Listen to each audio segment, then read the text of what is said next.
Eagles Entertainment. The journey to the draft is driven by AAA. AAA, roadside is their strong side. Make AAA a part of your game day today. AAA, go ahead. With the 25th pick in the NFL Draft, the Philadelphia Eagles select. You're listening to the Journey to the Draft podcast, driven by AAA. Welcome to the Journey to the Draft podcast, driven by AAA. I'm your host, Fran Duffy. We've got an action-packed weekend of college football to hit on, and we've got a lot of news as well to touch on. But before we get to that, we're going to welcome in Eagles Assistant Director of Player Personnel, Ian Cunningham, to talk about the Eagles' Walter Payton Man of the Year candidate, Rodney McLeod. I know he just got hurt. He's going to be out for the rest of the season this past weekend against the Saints. But we're going to talk about Rodney when he was coming out of the University of Virginia and projecting to the NFL, the traits that allowed him to be successful once he reached the St. Louis Rams, and obviously later the Philadelphia Eagles. We'll hit on that at the very top of the show in Scout Stories. After that, myself, Ben Fennell, Dane Brugler, we've got a bunch of Senior Bowl announcements to get through, and our biggest takeaways from a huge weekend in college football. A lot of awesome games to take in this weekend around the country. After that, we're going to go on the clock. Chris Mcpherson, he is going to join the show once again, and he's going to judge the debate between Ben, Dane, and I. And the topic this week: who is the most versatile defender in this draft? And we'll wrap it up with a question from you at home in our draft mailbag. It's going to be reactions to last week's live mock draft. Hope you guys all enjoyed that. If you missed it, make sure you go back, listen to last Monday's episode of the Journey to the Draft podcast, driven by AAA, because we hit on all 32 teams. We did a full first-round mock draft with me, Dane, Ben, Mike Werner from Pro Football Focus. We went around the horn and hit on every single team. So make sure you go check that out earlier in the feed here on the Journey to the Draft podcast, driven by AAA. Before we get into the rest of the show, just a quick reminder, the best way to throw us your support, go into Apple Podcasts, leave us a rating, leave us a comment. If you leave us those reviews, that's the way to make this podcast more and more visible to everybody else that's looking for these draft podcasts. Because guess what? We're about to that time, right? We're getting closer to the end of the college football calendar, the end of the NFL season. Teams all around the league starting to have their eyes looking forward to the offseason, to the draft. So just do us a favor. Consider it a holiday gift to us here with Eagles Entertainment. Throw us a review over on our Apple Podcast page for the Journey to the Draft podcast, driven by AAA. All right, let's keep things going. Let's get to our next segment. It's time for Scout Stories. Ian Cunningham on Rodney McLeod. Pull up a seat. It's time for Scout Stories.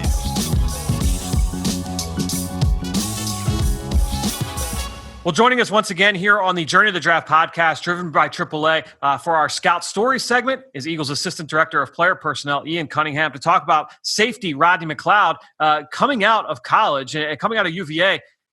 He was a corner, I believe, right? So take us through that projection and how you kind of viewed him in college and the transition he's made so far in the NFL. Rodney played a little bit of both. I've known about Rodney for several years because after I left UVA, I think he came in a couple years after me, if not the year after me. Coaches always raved about him, his football intelligence, who he was as a person off the field, his competitiveness, his toughness. The thing about Rodney was just he was an undersized player that didn't fit all the measurables that you were looking for in terms of the numbers, right? But the football player on the field, you saw the flashes. It was hard. It was a hard projection to say, where is he going to fit? Is he an undersized corner? Is he undersized safety? Can he get bigger? Can he get faster? All those question marks. And that's really one of the reasons why he ended up going undrafted. But a lot of the players and a lot of the coaches at UVA raved about this player for all four or five of his years at UVA. And I remember one coach who's no longer there, but he literally stood on the table for Rodney and said, "I'm telling you, Ian, this guy's going to be a player in the league."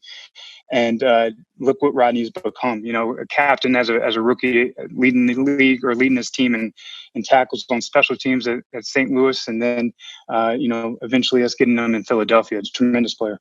So you've obviously been doing this a lot longer and at a much higher level than me. I'm on the outside and kind of watching these guys. I feel like the way I'm starting to look at the positions like up the middle, especially like linebacker and safety, the intangibles part really can kind of offset any of those physical limitations. You get outside into space, you get a corner or wide receiver, those traits become, I feel like, more and more important. But you talked about like the competes and, the football intelligence and stuff like that with Rodney. Is that why you can see some of those guys that, maybe were passed over, were undrafted, or they go late in the draft? Every year it seems like, these guys become 3-down players in the NFL, and maybe they weren't expected to be that based off of, what their pre-draft process looked like. Yeah, I think you hit the nail on the head. I think it comes down to all the things that you can't measure, right? You can't measure a person's heart. You can't measure a person's toughness and grit and what they're going to want to accomplish, their fortitude. But, with Rodney, like that's what he had. He had all those things that we now look for. We try to put him through in the interview process to get to know the players, and obviously all our sources that we talk to at the schools. But Rodney had all the things that you're looking for off the field in terms of he was going to make himself into the player that he is. And that's a testament to Rodney and what he's overcome and who he is as a person and as a man. Well, Ian, thanks so much once again for joining us here on the Journey to the Draft podcast. Again, man, stay safe, stay healthy. Hope to see you soon. Hope to see you soon, Fran. Talk to you soon. Awesome stuff there from Ian. Hope you guys enjoyed that interview. And just a couple of big takeaways. Number one, I really stand by what I kind of said about if you look at the positions right up the middle, namely quarterback, center, linebacker, safety. I feel like at those positions, you really need the football intelligence. You need the instincts to be extremely, extremely high. Those are the guys that typically, especially when you get to center, you get to linebacker, you get to safety. Very often, you get to day 3 and you're going to find starters because those intangible qualities are the ones that help promote those guys into starting roles and then ultimately become longtime starters in the NFL. So I totally abide by that theory, and I think Rodney is a great example of that. To me, I think when you look at the safety position, and ironically enough, we talked about the safety spot last week with Ben on our Under the Hood segment on the most recent episode of the podcast, and just talking about the traits that matter at that position, that ability to come downhill and be able to finish in the alley and be a reliable player. You don't need to run 4.3 to do that. You don't need to jump 50 inches to do that. I think if you talk about a guy's ability to key and diagnose and just be a reliable tackler and be tough and be instinctive, all that stuff goes a long way to playing the safety position. I think Rodney certainly represents that. And by the way, I mentioned at the top, but just an awesome honor for Rodney to be able to win the Eagles' Walter Payton Man of the Year nominee for the Eagles, one of 32 winners around the NFL. We'll see if he ultimately wins the league-wide award here in the coming weeks. But just tough to be able to see him go down with the injury this weekend. I mean, non-contact knee injury. We know Rodney will come back better than ever from that injury on the back end after his rehab. One other thing I think it's interesting to take away, Ian just talking about his ties to the UVA program, and I think that's a really important note just to kind of keep in mind for you guys at home. Every one of these evaluators, all the scouts, all the player personnel executives, going up to general managers, right, and head coaches as well, they all have relationships at all of these colleges, right? So whether they coached there before, whether they played there, whether they worked with people that were on that staff, a lot of times, whether it's in free agency, and we've talked about that on the Eagle Eye in the Sky podcast. I know I've had former NFL scout Dan Hatman on to talk about that, or with the draft. It is a relationship business. It's just like when you or I apply for a job and, when relationships matters, who do you know, right? All that stuff applies here as well. So if you have a scout or if you have an executive that's got ties to a certain building, you're going to get potentially more information, and that might help a prospect. It might hurt a prospect. So just being able to get that information, get even just a little bit more, can help give you a little bit of an edge. But, Ian Cunningham, had close ties to that Virginia program, knew about Rodney McLeod. So, when he was in Baltimore at the time, he was able to give those guys the down low on what Rodney McLeod brought to the table. So just kind of an interesting takeaway, just to remember that. File away when you're talking about player fits and things like that. All that stuff matters when you're talking about projecting guys to the NFL, especially if you're looking at mock drafts and team fits and stuff like that. Certainly something to take away. Hope you guys enjoyed that interview with Ian. Thanks so much again for him joining the show. Let's get to the rest of this, though. We've got a lot of players to cover. Let's get into it with Dane Brugler, Ben Fennell in Saturday Scouting. It's time for Saturday Scouting.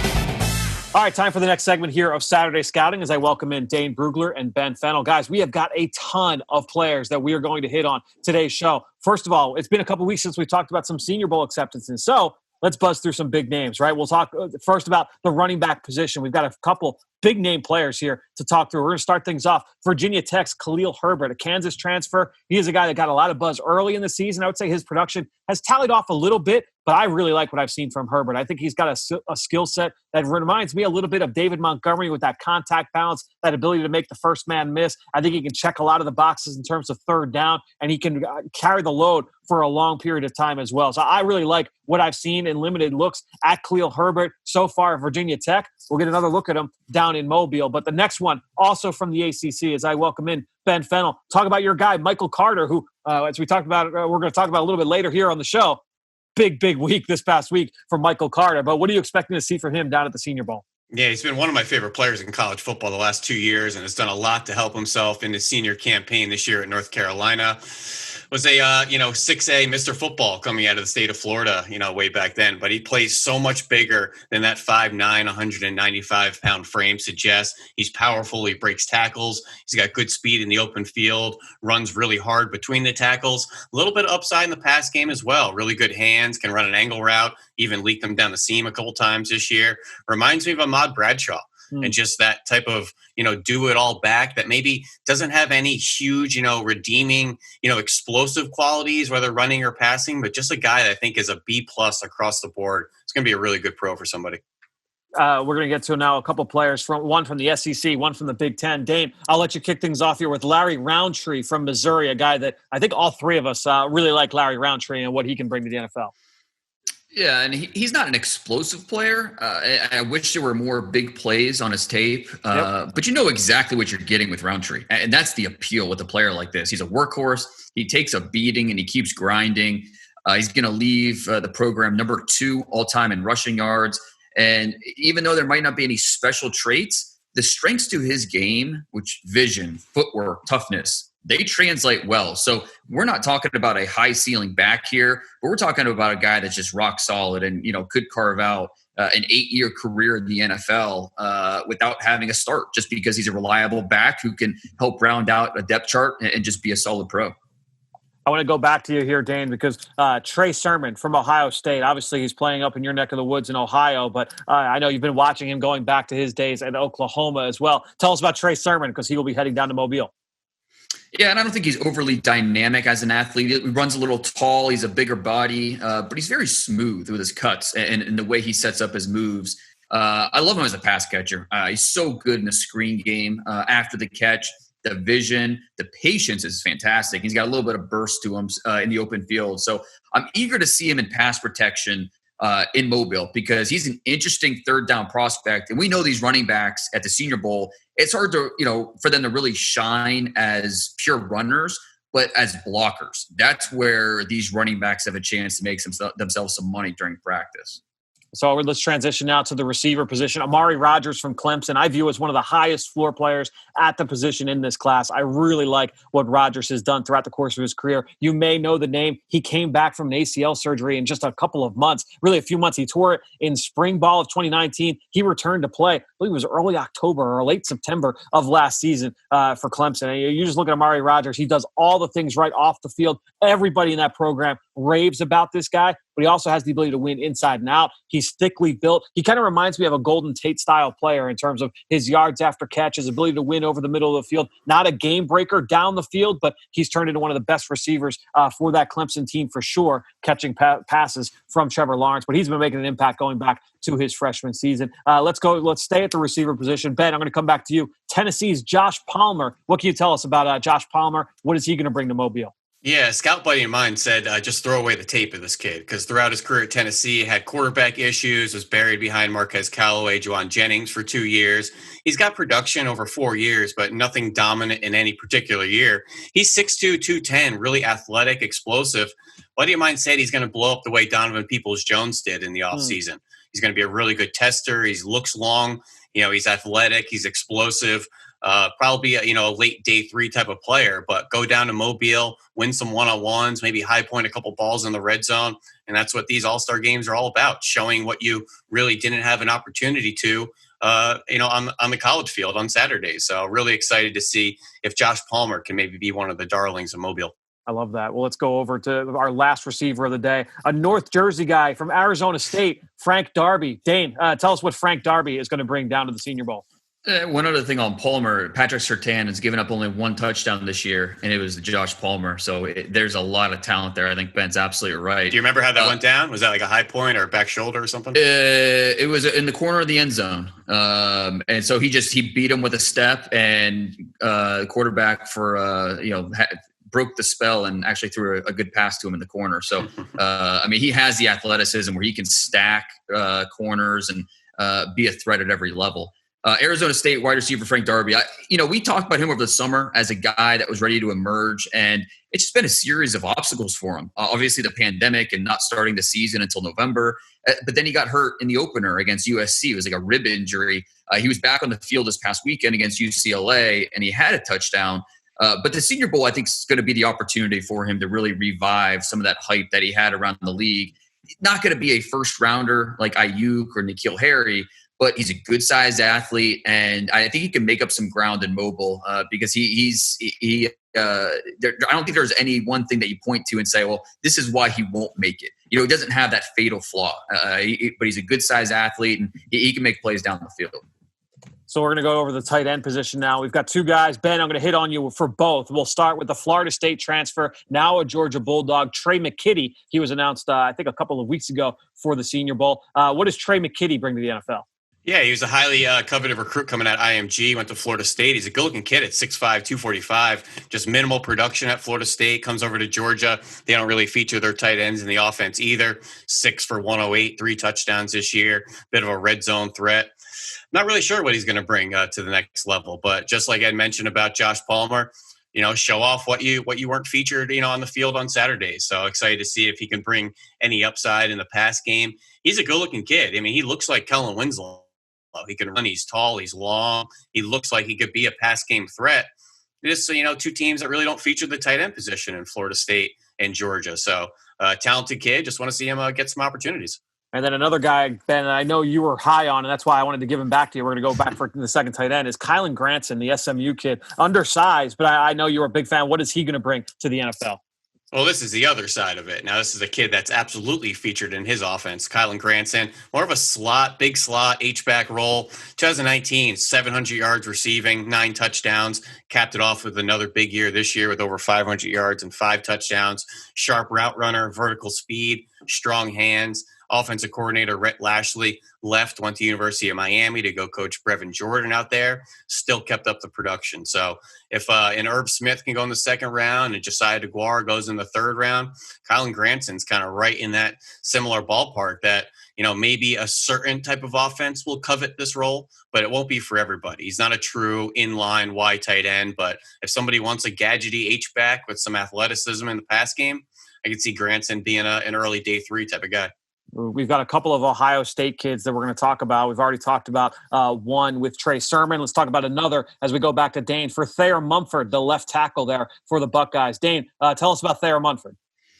Mumford's the type of prospect who he does just enough to get the job done. It's tough to really love him as a prospect, but he's long, he's wide. I like how he can swing his hips so he can stay square to rushers. I'm just not sure he has the balance to hold up against NFL level rushers. So we'll see if he can change the narrative at the Senior Bowl, if he can hold up during those one-on-ones. Another guy that I really wanted to make sure we talked about, going over the defensive side, Rashad Weaver. And we've talked about him a little bit here.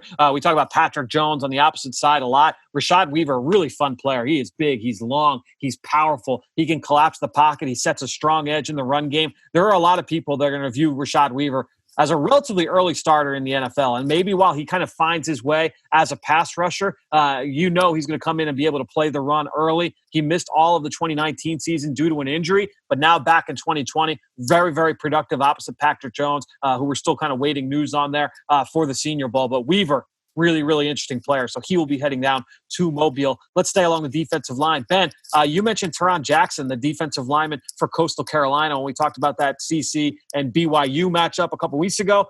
Tell us what Tehran Jackson will bring to the Senior Bowl, because you were kind of saying, I think he's going to end up in Mobile, and then literally that afternoon it gets announced that he got the invite. What do you think about Jackson overall? Well, he's leading college football in pressures right now, and that's not the conference. That's the entire college football at 54 QB pressure. He's got long arms.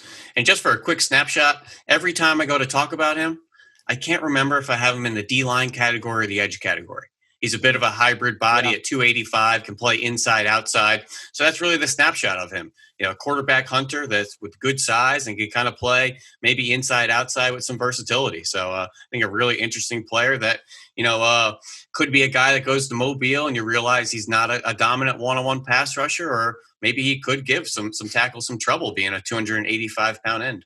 I feel like there's a handful of guys already going to Mobile that have that same kind of body type. You don't know, and we'll see in person. Are they DNs or are they D tackles? I don't think he's a twitchy type. He's not looking to run around you, which he might have a couple of highlights and embarrass a couple of people down there. Interesting. Well, there's something to keep an eye on for sure. Let's go to the Big 12. Dane, Texas defensive tackle Tequan Graham, I know has been seen as a riser by a lot of people so far this season. His teammate, Joseph Asai, has officially declared for the draft and opted out of the rest of the season. But tell us about Graham, his line mate there for the Longhorns.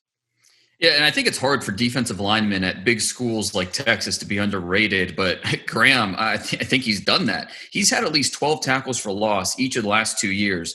And he's just been a steady performer for the Longhorns. A little bit of a tweener. He's about 6'3", 295. But I like his body coordination, his movements. He definitely has fans around the league. So glad that we'll get to see him down there in Mobile. Is he playing that Omenahu role or the Malcolm Roach role? They move him around. I mean, they got a new defensive coordinator this year, so he's playing a lot inside the tackle, and they move him around, which I think helps him because he gets to show his versatility. All right, well, we're going to talk about versatility a little bit later in the show, but let's get to another defensive tackle up from Dane's neck of the woods. They gave him another Ohio State player, and that is the defensive tackle, Jonathan Cooper. Dane, I have not watched Cooper yet. Give us the snapshot into what he brings. When the Big Ten season was canceled, Cooper was the first player I thought about because he was banged up last year as a senior, and he purposely sat out the playoff game against Clemson so he can maintain his red shirt and come back for one last hurrah. And I'm glad he's been able to get back on the field. He's a hard-charging rusher off the edge. He uses that momentum to really just to be a weapon. He'll create push. He'll break down the outside shoulder of the tackle. He's a little wild with his rush plan, but you love the energy. And he's also a captain. He's one of those guys that NFL coaches are really going to fall in love with when they talk to him. So just an easy player to like, a solid day 3 prospect. So I'll talk about these next two Buckeyes here, Dane, and if I get anything wrong here, if I'm speaking out of school, feel free to jump in. A couple linebackers, Baron Browning, senior, heading down to the Senior Bowl, and then also Tuff Borland, a longtime playmaker for that Ohio State defense. I think when you look at Baron Browning, he's 6'3", 240. This is just his first year as a starter. But I look at a guy who's a good athlete. He's got speed. He's got range to play sideline to sideline. He's been a productive blitzer over the course of his career. We just wanted to see him and playing as a full-time player. Had no ball disruptions in his career coming into the season in terms of being able to play in coverage. No PBUs, no interceptions. But with his athletic profile, I thought that he had the ability to man up on running backs, man up on tight ends at his size. He could be a whole player in the middle of the field. I thought he showed solid ability to key and diagnose. Again, for a guy who was really kind of a role player throughout the course of his first 3 seasons, it really intrigued to get him under a microscope at Ohio State after really just being a 1-year starter for the Buckeyes. And then you look at Tuff Borland, he's kind of the opposite. He's the 4-year starter. He's been playing almost every down for the Ohio State Buckeyes. Not every down, but he's been a nonstop player for them over the course of the last few years. 6'1", 234.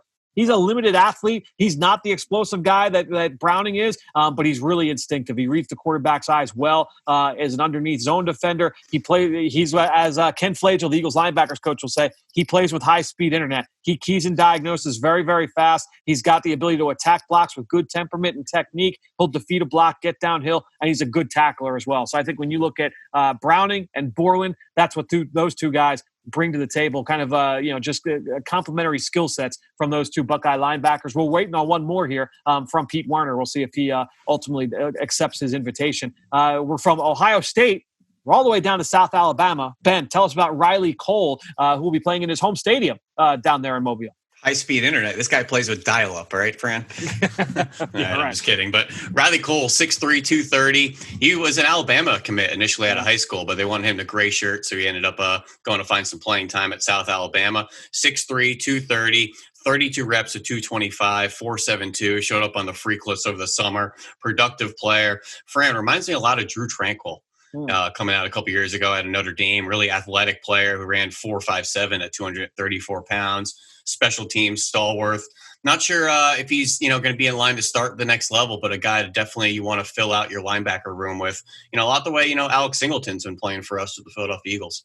I like it. Well, let's go into the secondary now as we start to round this list out. Ben, I know you're a big fan of Washington's Elijah Molden, one of the top corners in this draft. Some people even view him as a safety, but we know he can play in the slot. Tell us about your thoughts on Elijah Molden here.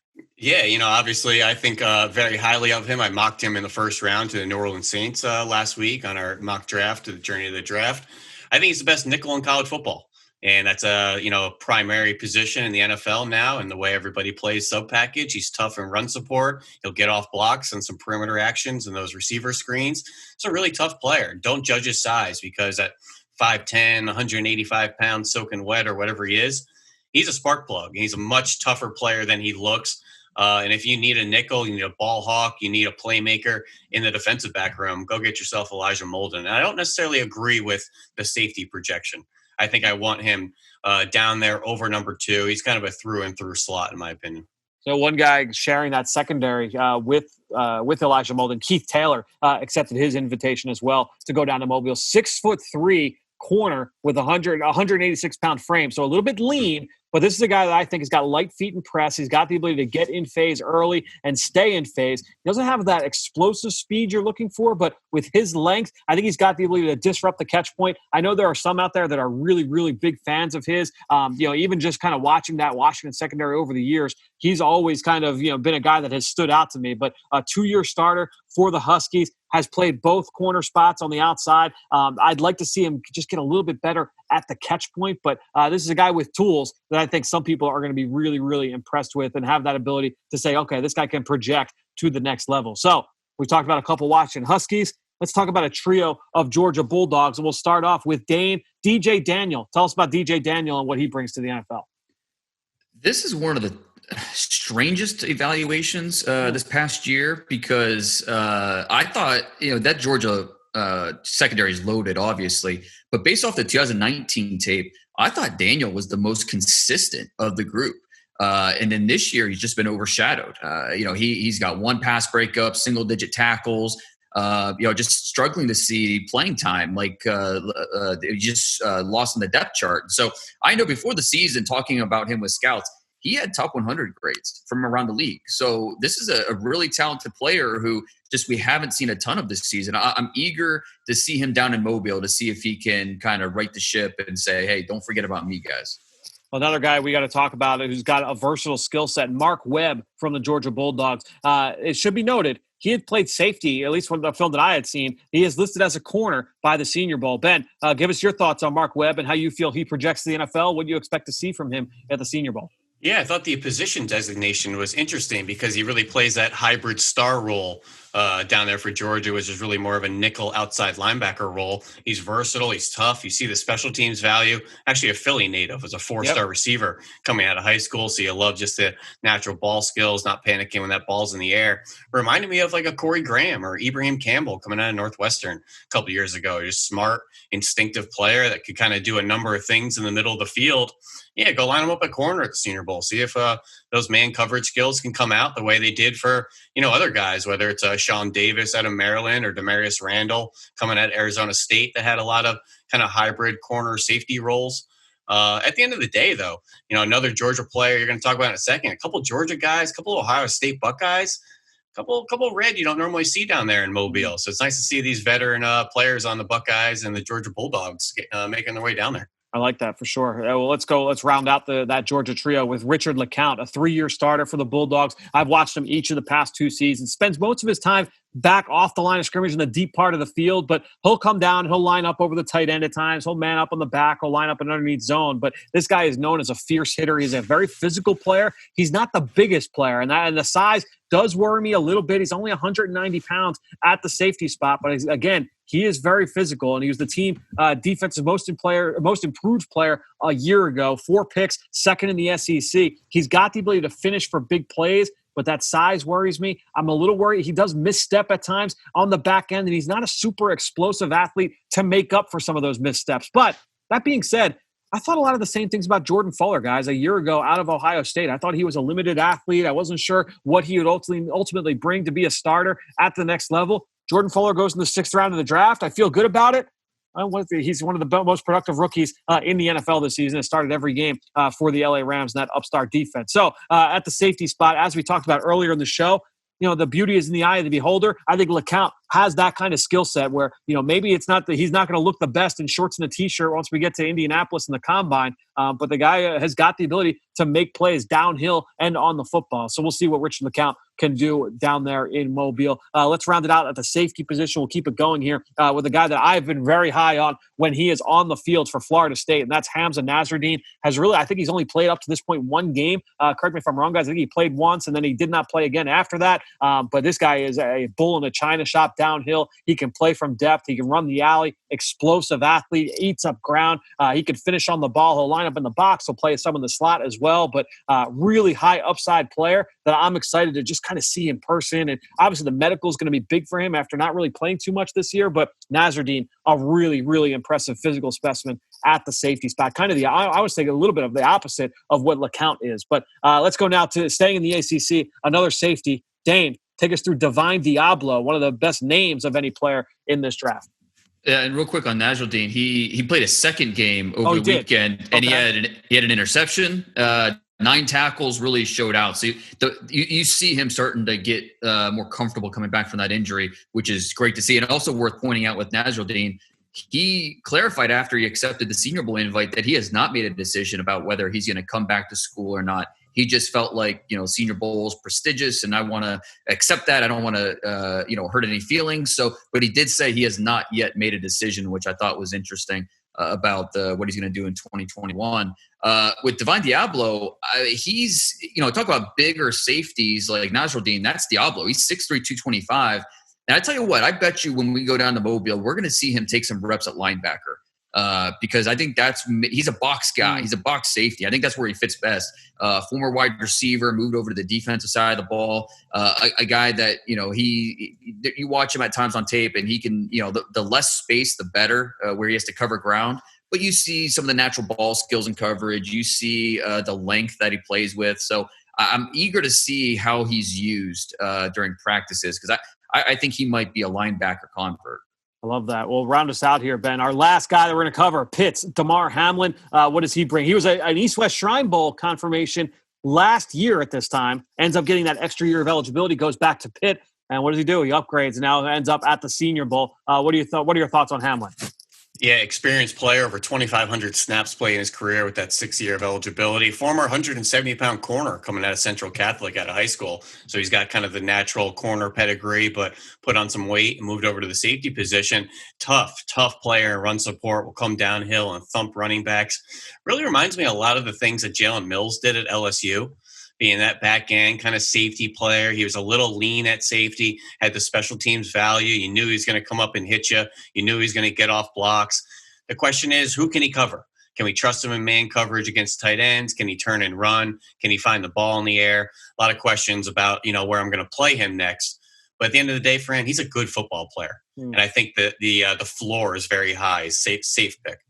All right, well, let's get into this weekend's actions, guys. We've already talked about a bunch of guys, but our game balls, let's hand them out. To me, it's tough to not give a game ball to the 2 UNC running backs. Ben, you talked about Michael Carter earlier. We'll throw in the junior Javonte Williams. The 2 guys combined to rush for 544 yards against the Miami Hurricanes. That is an FBS record for yards gained by 2 players on the same team in one game. Williams scored for the 22nd time this year. That is a school record. And the 554 yards rushing as a team was a team record, as you would imagine. The last time they broke 500, 1943. So you talk about just a historic performance in the first time that North Carolina and Miami both meet as ranked teams. And the Heels just drubbed the Hurricanes. This one was not even close. Those 2 guys, Carter and Williams, both made plays in space. You saw them both get to the sideline. You saw Williams breaking tackles and running through first contact the way that he's always been. You've seen Carter making plays out in space and getting to the edge and running away from people, how he has all season. These guys, I mean, it's tough to say that they're not the best 1-2 punch in all of college football, and I think they put that on display this past week. Dane, who's your game ball? I don't know if we've talked about him yet on the show, which says something because we cover so many players. But North Texas wide receiver Jalen Darden, he became UNT's all-time leading receiver over the weekend. Another big game on the year, 74 catches, almost 1,200 yards receiving. And he's been a scoring threat in every single game he's played this year. Only 2 receivers at the FBS level have over 12 touchdowns. Devontae Smith has 15. Darden has 19. So as a prospect, very, very much, he's undersized. He's under 5'8". He's 5'0", 173 pounds. But he runs like the wind. He has foot quickness. He can make strong cuts away from trouble. In most years, this is a guy that'd be tearing up the Shrine Game, the NFLPA Collegiate Bowl. But with those All-Star games not happening this year, he has to hope that he gets a combine invite or maybe even a late invite up to the Senior Bowl. So the size, obviously a concern, will kind of eliminate him from some consideration by some teams. But maybe he's this year's Jakeem Grant. I just want to make sure he gets more love because he deserves it. Love it. Ben, who got your game ball here this week? Well, there's a point in college football in October where Darden led the country in receptions, yards, touchdowns, 10-plus receptions, 20-plus, 30-plus, downfield receptions. Mike Renner, he's going to be Darnell Mooney, which I love that comp, and I love that kind of trajectory as far as getting drafted. But there's another player that was a darling of mine in the offseason. That's Troy linebacker Carlton Marshall. But 21 tackles, 2.5 TFLs, a sack, a pick, and their very close loss to Coastal Carolina. They lost 42-38. He's played 11 games in the Sun Belt this year. So, while some conferences have been, obviously, their schedules decimated, Marshall has played a lot. And he's a 5'11", 230-pound kind of thumper and just tackling machine. I think he lacks a little bit of athleticism, but this is a see ball, get ball, and is always around the ball type of guy. So put on the last, month of tapes, 15 tackles per game over the last 5 games, just absolute tackling machine. A guy that we were definitely looking at coming into the season for his prolific career coming into 2020. And it looks like he's continuing that as a junior. Love that. Well, let's get guys to our one play takeaway. And watching the UCLA USC games, one of the best games of the weekend. One guy that really stood out, Tyler Vaughn's, the wide receiver, a redshirt senior, 6'2", 190 pounds for USC. This guy is really impressive with his stop-start quickness, his ability to get in and out of breaks. He can beat the jam. I mean, ultimately, look, we're talking about a guy that I feel like is underplayed right now, right? I know the production hasn't always been there, but in this game, he came up huge for the Trojans. He went up and over a guy for a touchdown to the back of the end zone. And then late in the game, when they needed it most, less than a minute left, they get the ball, they're down. UCLA has the lead. Keaton Slovis throws the ball up down the right sideline. He goes up and over 2 defenders and comes down with the catch. So I think when you look at Tyler Vaughn, that big catch, that helps set up the game-winning touchdown just seconds later to Amon-Ra St. Brown. Tyler Vaughn, as a senior receiver for USC, not getting a lot of play, but this guy's got a skill set that I think applies to the NFL level. I've just kind of always viewed him as more of a small ball player, that ability to kind of separate in space and make plays when he's open.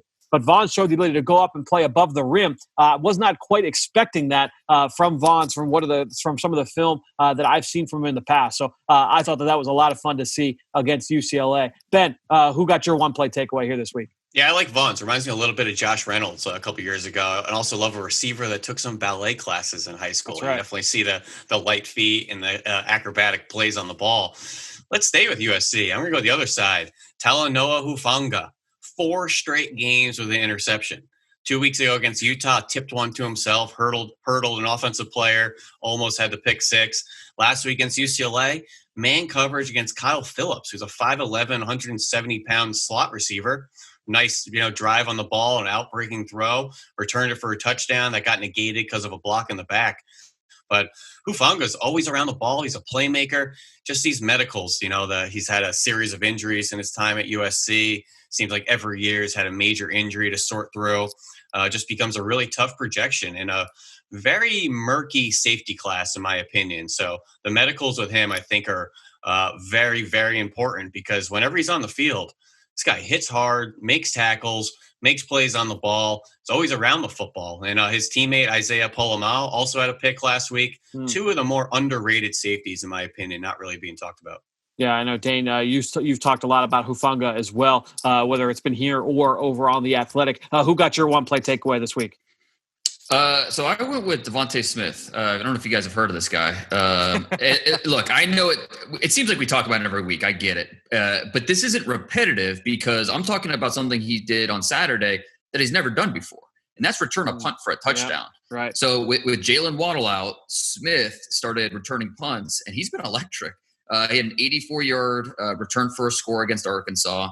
And look, proving himself as a return man just only bolsters his case as a potential top 10 pick in this class. And hopefully it earns him a few more Heisman votes. I know it's a quarterback award, but we're talking about the best player in college football. Devontae Smith certainly has an argument here. So, we talk about what he does on offense every week, but what he did on special teams just added to the resume. Love it. Yeah, that was a big-time return for sure on that play, going for 6, going the other way. Guys, let's talk about some future players. Let's go down the road. Who's our down-the-road freak shows this week? Ben, I'll let you kick things off here. Who do you like this week? Really fast question to you guys out there. Elite wide receivers. Do you care if they play special teams in college? You got a guy like Devontae Smith out there punt gunning, has about 180, special team snaps in his career. Jamar Chase, about 25. Rashad Bateman, another dozen or two. Does that really matter to you guys in your projection in the next level? It's the more you can do, I guess. But because ideally, if you're taking a receiver top 10, top 15, you're not going to be asking him to play a high volume of snaps on special teams unless you're Miami. You're drafting Ted Ginn top 10 overall. I think that's definitely a fair point, but it's just one of those things where the more you can do, the more you help yourself. Because if you don't turn out to be that number one receiver, well, you can still help out the team and still have a role and, still earn your paycheck.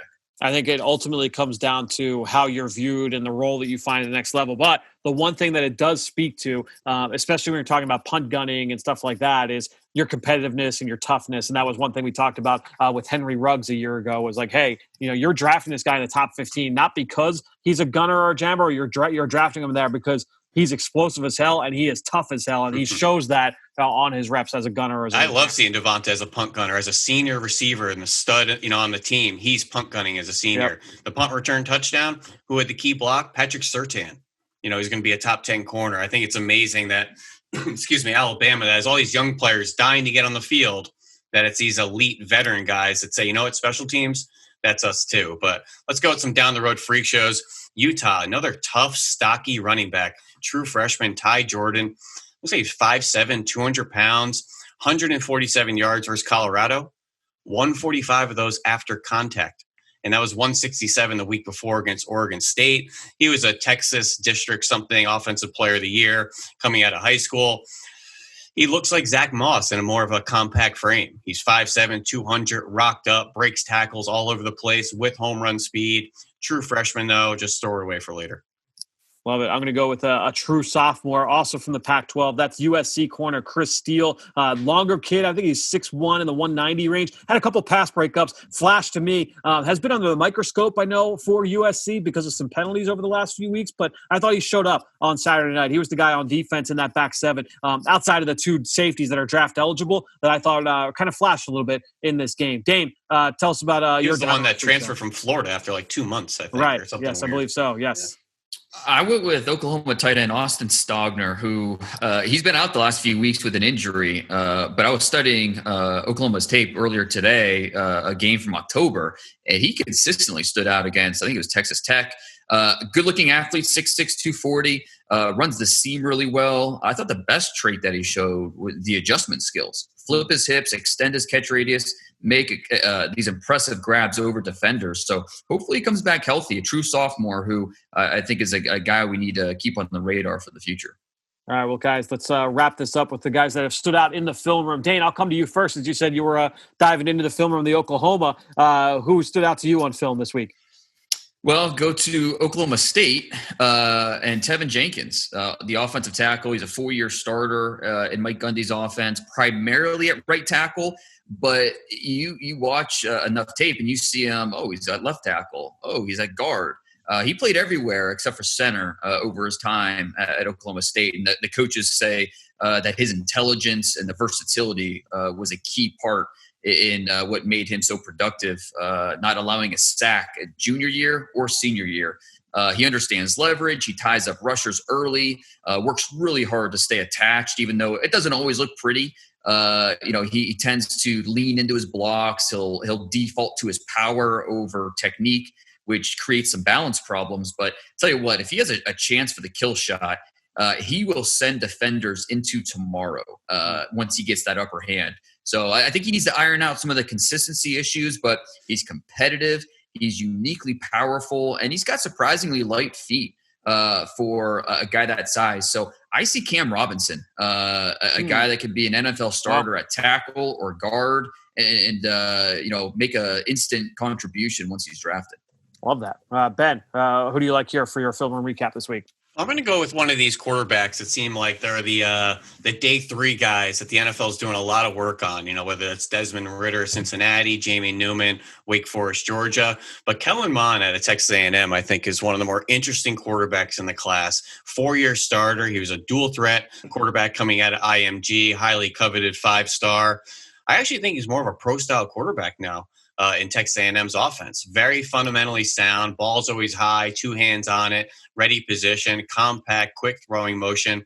He's pretty accurate in short intermediate windows, can throw over defensive linemen, will run when he needs to. He's an athletic kid. He's dual threat coming out of high school, but he's a very willing pocket passer, will go through progressions. He's got the wheels. He had long runs against Alabama and LSU last year, ran right through those defenses against, elite defenders with great speed. 2020, less scrambles, less sacks, less turnover-worthy plays, really playing much more polished this year, much more accurate. Some of the issues, just doesn't push the ball down the field. The offense really doesn't throw the ball down the field, so you can't see him make some of those, some of those more difficult throws, dropping it in the bucket or maybe reading safeties and driving balls, 20, 30 yards down the field. His timing and anticipation needs some work and get cleaned up.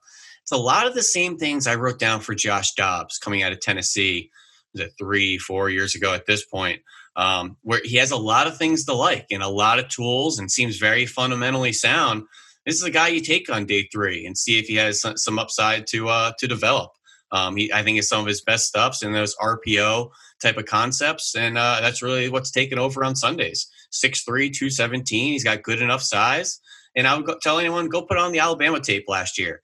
Against NFL talent all over the place. Made a lot of wow highlight throws. Occasionally can get locked in and stare down some guys. But the execution, the throwing ability is very intriguing. And I think Kellen Mond is right in there with Desmond Ridder, Jamie Newman as guys the NFL is doing a lot of work on to figure out. Well, I'm going to stay – go ahead, Dan. Sorry, real quick. He's so frustrating because you watch the LSU tape from this year and you're like, okay, well, this guy – maybe he should even think about coming back because he's so inconsistent. But then you watch the Florida tape and you're like, oh, okay, this is why there's intrigue. This is why, he was the top senior quarterback for a lot of teams coming into the year. So yeah, the inconsistency is frustrating, but it's going to be fun to watch him, down there in Mobile to see if he can maybe sway some people because he's the type of quarterback that's hard to quit. It's hard to love him and buy in, but he's also hard to just totally give up on. Yeah, and I've also heard one thing kind of working against him. He just has a bit of a quiet demeanor. He's not a big vocal leader, not a big rah-rah guy. So the Senior Bowl, that's a big opportunity for some of those more kind of quiet leaders to maybe be a little bit more vocal, a little louder in the huddle, cheering on teammates and, trying to work with receivers on coaching points, things like that. He's going to be one of those guys that they're definitely watching his mannerisms between the reps, for lack of better words. So I'll stay in the state of Texas here for my player, and I'm also going to go to the senior class. Marquez Stevenson, the explosive receiver from the Houston Cougars. This guy is lightning in a bottle. He's had 2 surgeries in his career, but they were early on. And I think, watching him, I thought, how similar is he to Reggie Robertson from SMU? How similar is he to D. Eskridge from Western Michigan? He's also going to be down at the Senior Bowl. Amir Smith-Marset from Iowa. All these guys have burners. There's a lot of speed in this receiver class. But I look at Marquez Stevenson. Not only is this guy just absolutely legit in terms of getting off the ball and flying downfield, but I want to get him the ball in his hands fast. I mean, he has got an extra gear, especially when he gets to the corner with the ball. He is awesome. He is so fun to watch. A guy that I think, to me, watching him just a couple games over the course of the weekend, made some great diving catches, showed the ability to hold on to the ball through contact. I mentioned the yards after catch, great kick returner as well throughout the course of his career. So this is a player that I cannot wait to study more film on. Again, whether he's getting the ball in his hands and turning that into a big play or making plays down the field, I think he's got that skill set to be able to be a game breaker in the NFL. So certainly a versatile player that we want to talk about. But we've got three more versatile guys that we're going to talk about in our very next segment. It's time to go on the clock. On the clock. All right, well, let's keep things going here as we talk about three more players. We've already talked about a boatload of picks already here on the Journey to the Draft podcast as we welcome in Chris Mcpherson to once again be the judge and jury for this segment of On the Clock. C-Mac, what do you think, man? Week 15. I'm upset that I wasn't brought on to discuss the mock draft. I could have judged the end result at the end of last week's show. You could have been the Mel Kiper and just sat there and just poked fun at every single one of our selections. Exactly. So, but all in all, no, it was really insightful, good. I think it was great because it's insightful analysis and it's before all the hype of like risers and fallers and what guys do in the combine and things of that nature. It's like you're talking strictly based on what you're seeing on tape, and if it's not this year's tape, for some of the guys who have opt-outs last year's tape. So really, really good listen, though. Well, thank you. I'm glad that you enjoyed it. Hope everybody out there enjoyed last week's mock draft episode as well. That being said, we've got three more players to get to this week as we continue our stretch here of debating players on a weekly basis. Now, just to give fans a little bit of a reminder as to what the standings are at this point, going back to a couple weeks ago, I've got 5 wins. Ben and Dane each have 4 wins. This is a tight matchup. Anybody can win. It's ultimately going to come down to who can win these arguments over the next couple of weeks. And this week's topic, who is the most versatile defensive player? So we went defense only, and a player that we felt was the most versatile. Ben has the number 1 pick. I have got the 2nd pick. Dane will be the caboose. He will have the 3rd pick. C-Mac, I will let you be the judge. Ben, I will let you kick things off. Who, in your mind, is the most versatile defensive player in this draft? And there's so many different directions we can go. I don't know which players you guys have in the hole here, but does this mean an edge that could slide inside, a safety to play linebacker, a corner to play nickel? A lot of different kind of conversations here. But C-Mac, one of my favorite players in college football is linebacker Pete Werner from Ohio State University. This guy lines up all over the place in his 4-year career. He's dabbled mostly at will linebacker, Mike linebacker. He also go up on the line of scrimmage as a Sam linebacker against tight ends and offensive tackles. Oh, yeah, he'll play half field like a safety as well.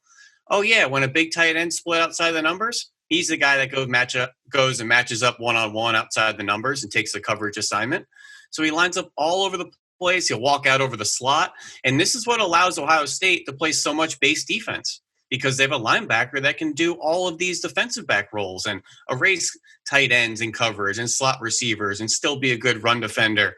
Zone instincts are outstanding, athletic, tough, over 400 special team snaps in his career as well. Just really speaks to his versatility and athleticism, running downfield in open spaces. I know his name's Pete Werner, but reminds me a lot of Fred Warner coming out of BYU. And I know that's a very high comp for the way Fred Warner's played in his young career. But it's a similar type of player and a guy that has a lot of athleticism in the middle of the defense. Ben, let me ask you this. Does he have experience dropping back in coverage as well? You talked about he could be the matchup guy on the tight end, or is he someone who just comes down to the line of scrimmage? Yeah, he has turn and run. He's played a lot of safety roles, whether that's a true center field free safety at 6'3", 240 pounds, or even a half field safety role. He's turn and run. He's done a lot of stuff in retreat. I like him best in those intermediate zones where he can kind of read and react and use his short area quickness. Didn't love him in a lot of those man coverages against those tight ends outside the numbers. Good battles last year against Penn State's Pat Freiermuth. Didn't get those opportunities this year. That was Baron Browning. But he can do it. And that's what, it's kind of the essence of it, is he can wear a lot of different hats for a defense. And I think any defensive coordinator would love to have this type of ball of clay in their room. Dane, you've been shaking your head this whole time. Disagree with the pick? No, I wouldn't say that. I think with Pete Werner, if I would not feel comfortable leaving him on an island with a receiver. And that's, I do think in zone, I think Ben hit him right. In zone, he does give you that versatility. He could drop back. A little rigid if you ask him to cover in man. I think that's the big hang up there. But 2 Ohio State linebackers have both accepted their Senior Bowl invites. Werner has not. And pretty confident saying he's received an invite. So just interesting that he has yet to accept his invite. So that'll be interesting to see if we see him in mobile or not. And a lot of the zone coverage assignments, his reroutes and jams are the best part. He is so violent. If he gets a little slot receiver, he's going to disrupt him and really get him off his stem and then get his eyes back to the quarterback. But yeah, I completely agree with Dane. Probably won't be given a lot of man coverage assignments at the next level, but definitely an athletic body that could cover some bigger tight ends and maybe some bigger slot receivers. Ben, I apologize if I missed this in your argument, but does he have experience attacking the quarterback, blitzing, coming off the edge in that way? I wouldn't say. No, he's not primarily used as a blitzer. He's used much more in coverage, but it is worth noting he had the lowest completion percentage allowed by any Power 5 linebacker last year. So his skill set is to be in space, to be a cover linebacker, and let some of those other, Chase Youngs of the world go hunt quarterbacks. What do you think is his best position at the next level? That's a great question. I think it's going to be that will linebacker, that run and chase role, a lot the way, Fred Werner plays out there in San Francisco, a lot of coverage assignments, covering backs and tight ends in those short zones and, really disrupting pass lanes.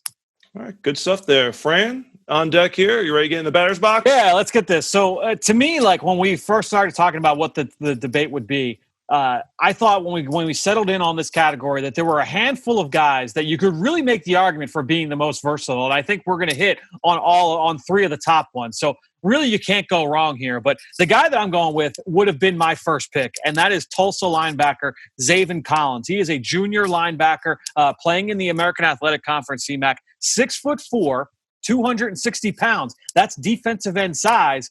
But this guy plays so often in space. In fact, if you go to Pro Football Focus, they're going to line him up 45 snaps off the edge, 328 spots across the board at all the different linebacker positions, and then 22 reps both in the slot. He's got reps out wide at corner. He's got reps at deep safety, CMAC, at 6'4", 260 pounds. Then you turn on the film and you see a guy who is rangy. He's got outstanding sideline to sideline speed. He is a thumper downhill. He's really strong. He's got a bunch of sacks this year, plays in the red zone. He's turning the ball over, interceptions, forced fumbles, fumble recoveries, going back the other way. He's reached the end zone a couple of times.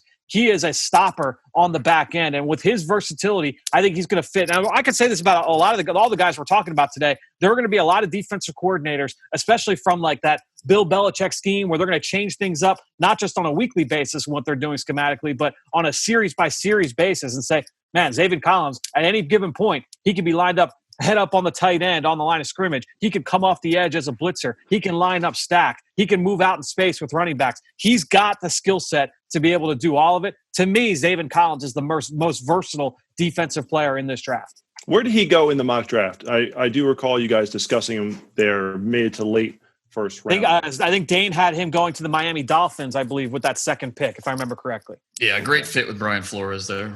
Yep.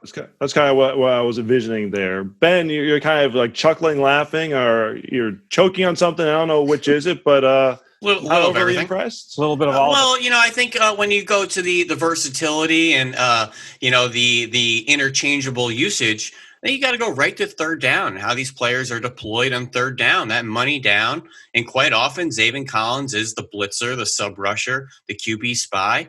Because I think he's a little limited in the things he can do on third down for teams. So he does that very well. But just like you asked me, what's Pete Werner doing on third down? Is he rushing? No. We have too much other things to do. We got to cover players and play deep zones and pick off passes and, get pass breakups. Zavin Collins is kind of, what he's doing on third down. Good player, but does it speak to the versatility that he provides? It's a big question. Fran, I'm going to let you counter there.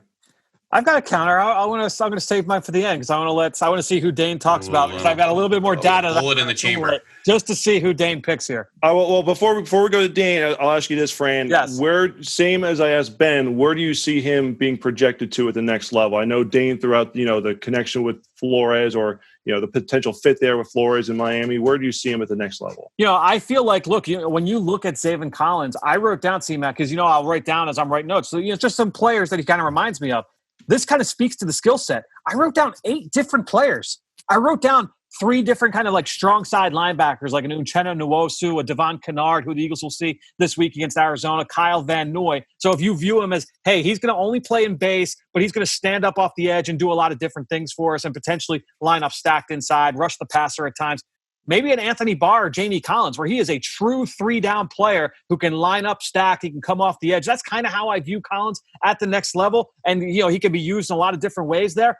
He might even be a playmaking Mike, a big physical thumper downhill. And I wrote down Benardrick McKinney, Leighton Vander Esch, Zach Cunningham. He's built like those guys as well. So ultimately, if I had to say, I would say I best want him to be kind of like that Anthony Barr, Jamie Collins, kind of do everything, Swiss Army knife inside. But really, everybody's going to view him a little bit differently. It wouldn't shock me if some teams viewed him as a straight-up pass rusher, again, at 6'4", 260 pounds. I hope you're writing when you take notes. I don't know what else you'd be doing during that time. So, all right, Dane, are we saving the best for last in this one? That's it. We are. Because I'm going with Notre Dame's Jeremiah Owusu-Koramoah. And if I had the first pick here, this probably would have been my choice. Talking about versatility, this is what you want. And just throw in the Notre Dame tape, you'll see Owusu-Koramoah do everything. He'll line up over the slot receiver. He'll be a box safety, edge rusher. He plays what Notre Dame calls a rover position, basically a nickel role. So the ability to blitz, stop the run, cover, it's why he's considered a projected first-round pick. 6'2", 220 pounds. The athleticism, that's what sets him apart in this argument. The Notre Dame coaches say that when they saw him playing basketball in high school, that's what really sold them, because that athletic twitch for a player his size is so rare. And the coaches talk about how the versatility that he gives them on defense, it allows them to play loose because they don't have to worry about personnel and numbers because they have an athletic chess piece like Owusu-Koramoah who can play a different position on every snap. And Notre Dame's defense, arguably the best in the country. Owusu-Koramoah leads the team in tackles. He leads them in tackles for loss. He leads them in forced fumbles. He leads them in recovered fumbles, and he's tied for the team lead in interceptions. That's versatility right there. And I bet you he might lead the nation in impact plays because he's got a bunch of those as well. So Pete Werner, Zavin Collins, nice players. Owusu-Koramoah is the only one of those three that would feel comfortable having cover on an island at NFL receiver. Add that with his blitzing, his run-stopping skills, the most versatile defender in the nation. That's Owusu-Koramoah. I believe you had him going to the Raiders. You made the Mike Mayock connection there on the perfect fit with Mayock and Gruden and a team that desperately needs a defensive playmaker. I think he checks those boxes. Ben, kind of slamming your guy there, Pete Werner there. Your thoughts? No, it's tough to disagree. I think, JOK is a really interesting player. He's been, the darling of the draft season, going in a lot of first rounds. He's a versatile player. I think he's still a little raw and toolsy and trying to figure out, where to play him at the next level and what he really does best. I think he's right now still a little bit of a see ball, get ball kind of a raw player, but I think he is a really interesting and probably has the best upside out of these three. So definitely everything Dane is saying is accurate. Fran, you were waiting to make a closing argument. I was, trying to tee it up for you before, but you wanted to kind of I just wanted to see who Dane was going to go with, make sure I collect some numbers. I wanted to make sure just hammer this point home. Not because all three of these guys play all different kinds of roles. All three play stacked. They all play on the line. They all play in the slot, out wide, safety. But then you look ultimately, C-Mac, when I look at Zavin Collins, he is bigger than both those guys at 6'4", 260. All right, because Pete Werner's 6'3", 240. Jeremiah Owusu-Koramoah is 6'1", 220. All right, so he's doing these things at 6'4", 260 pounds. He's got more tackles than both those guys. He's got more interceptions than both combined over the last 2 years, right? He's got 4 picks. The other guys have 2 combined. And then you look at sacks, you look at TFLs. He is better than both than Werner for sure in both categories. And he's neck and neck with Owusu-Koramoah in both categories. So to me, I'm looking at it from a production standpoint, a size standpoint. All these guys are versatile, but what is it that sets them apart? To me, Collins has that unique skill set because of that combination of size and movement. Dane, closing argument? I think that's nice that he's bigger, but I'll take the better athlete for a guy that's still pretty good size at 6'1", 6'2", 220 pounds. Plus, Zavin Collins plays in the AAC, and not to take anything away from him, but he's playing a lesser conference in terms of competition. Where watch Owusu-Koramoah against Clemson And the plays he was making in that game, in man coverage, the forced fumble, the fumble recovery he had against ETN in the backfield, he returned for a touchdown. I think doing it better competition, and I think that counts. Yeah, the AAC, Notre Dame, we all wish was actually in a conference, and you have Pete Werner over here in the fully established Big Ten. We know the quality players they pump out every year. Those are really just the facts of the situation. All right, this was a great one. Ben, I'm going to say you're out off the bat here. Pete Werner, I want you guys to get to the quarterback. Okay, this coverage stuff is nice and everything, and we can envision being that like safety linebacker hybrid. But I want a guy who attacks the quarterback, disrupts the passer a little bit here. So we'll put Pete Werner to the side. Zavin Collins or JOK. Wow, this is tough because I like Fran's argument where you have the size. I like the NFL comps there. But Dane brings up some good points about the production, the athleticism there. I'm trying to think of just who is going to translate better to today's NFL. And Dane, I'm going to give you this one. I'm going to go with JOK here. Like the athleticism, the size is big enough for today's NFL. But the impact plays that he makes, and he can do so many different things in that defense there. Dane, I'm going to give this. This was tough. This was a really, really tough one. This is the one that I'm going to go to bed tonight and be like, obviously outside of Pete Werner, the other two were a toss-up for me. So you mentioned basketball, and his eyes lit up. I should have talked about Pete Werner's high school sports and versatility. Well, that's like Fran said, there were like a short conversation or a short list of guys for this, and I think we hit them all. But in the end, I think you made definitely the right choice. So well done, C-Mac. And I'm just glad that we've reached the point in the calendar year where C-Mac's going to be going to bed at night thinking about the most versatile players in the NFL draft. That just makes me happy. Yeah. Welcome to the club, C-Mac. You have now joined the rest of us. But guys, this was fun. This was actually one of the more spirited debates that we've certainly had so far this year. We'll talk to all of you guys next week. Now it's time to hear from you, the fans, in the Draft Mailbag. All right, like I said at the top of the show, the best way to throw us your support is to go on to Apple Podcasts, leave us a review, leave us a comment, leave us a rating, and it really just helps boost us up the rankings. I wanted to give a shout out to a longtime listener, Write Him, who left a couple of comments about last week's mock draft. And as I mentioned, you can go back and re-listen to that. If you haven't heard it yet, you can go listen. Myself, Dane Brugler, Ben Fennell, Mike Renner. We talked about all 32 teams. We did a whole first-round mock draft. Even the teams that don't pick in the first round, we attached some players to those teams. But Write Him had some comments, so we're going to talk about it here. And I'll just kind of break it up as he goes. First thing I was surprised about, no Patrick Jones, the Pitt defensive end. Yeah, I think when you look at Jones, look, he's been very productive over the course of his career. I think he's really good against the run. He's fairly technical in terms of his ability to win at the top of the rush. But even just talking with people around the league, I think there are going to be questions about his overall athleticism. So it would not shock me if he is on the outside looking in when you get to the top 32 picks in the draft. So we'll see ultimately, how he tests. As I said earlier, he is not confirmed yet for the Senior Bowl, so we'll see if he goes down to Mobile. But I would not consider him at this point, honestly, to be a first-round lock. That's just not how I view it. And talking with people that I've talked to around the NFL, I feel like that has been a resounding theme as well. So we'll see. The next one, in addition to that, no defensive tackles in the mock draft taken at all. I would have thought at least one or two would have been taken. Well, I think that's a very interesting point. I think when you look at who are the names, right? I feel like Marvin Wilson was plugged into the first round of mock drafts, religiously all through the spring and the summer, and that's kind of tapered off, right? And some of the concerns we talked about in the summer. What can he do against the quarterback? Can he consistently get home to the quarterback and disrupt? And I think that that's going to be a question with him. He is a good player. He is a dominant player at the point of attack. He's very, very good in the run game, and he can win at the top of the rush. He just doesn't have that juice. He doesn't have that explosiveness out of his stance to say, yeah, this is a guy that's going to affect down after down after down after down. And he had a little bit of a down year this year as well. You have the injury to take into account. So, that's with Marvin Wilson. I think when you look around some of these other guys, Jay Tufele hasn't really been at the forefront from USC.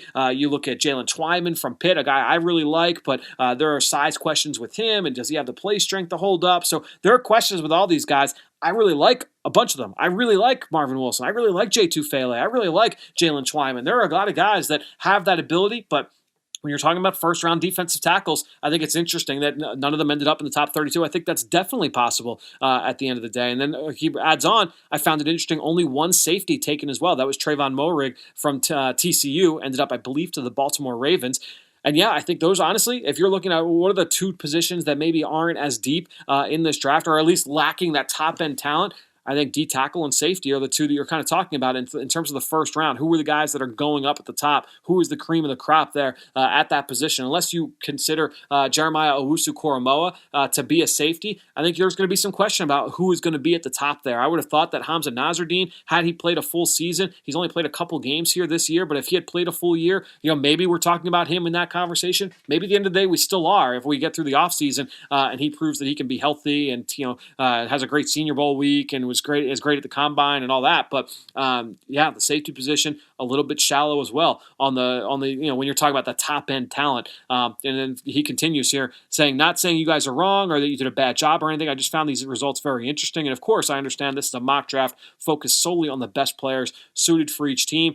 Continued saying, as for the Eagles pick, I like the pick, of course. Don't know if I could easily turn away from adding someone like LSU receiver Jamar Chase to help with Jalen Reagor or whoever the starting quarterback is moving forward, especially when you could potentially add a Chaz Surratt or a Nick Bolton later in the draft. And that is obviously referring to the Eagles taking Micah Parsons, the Penn State linebacker, in the first round. That was Mike Renner's pick for the Eagles back last week. Yeah, I think when you look at Jamar Chase and you look at Micah Parsons or really any of these players that you're talking about in the top 10, ultimately it doesn't matter where you're picking in that area of the draft. You're looking for guys who is going to be the impact player that's going to lift you from being from drafting in the top 10 to not drafting in the top 10. Who is going to help account for some of those wins? Who can make those plays to help turn the tide for you? I think that there is an argument to be made about a receiver at that position or a pass rusher at that position over an off-ball linebacker. I think it's a really valid argument, and it's going to be an interesting one. But guess what? There is no discounting the talent of Micah Parsons because that guy is a freak show at his size, with his athleticism, to play sideline to sideline. Really, really fun player to study and a physical marvel. The Eagles are getting ready to play someone that he's built a little bit differently, obviously, but Isaiah Simmons this week in Arizona is really starting to kind of come into his own as well. So kind of an interesting kind of parallel there watching Isaiah Simmons. We have that conversation with Jeremiah Owusu-Koramoah all the time as well. So, Wilt, really appreciate the 5-star review. Once again, thanks so much for your continued support of this show here on the Journey to the Draft podcast, driven by AAA. That being said, guys, that'll do it for this episode. We'll be back later this week to preview championship weekend in college football. It doesn't really feel like it. It's kind of weird, but we've got championship games here this Saturday. We'll talk about it later this week right here on the Journey to the Draft podcast, driven by AAA.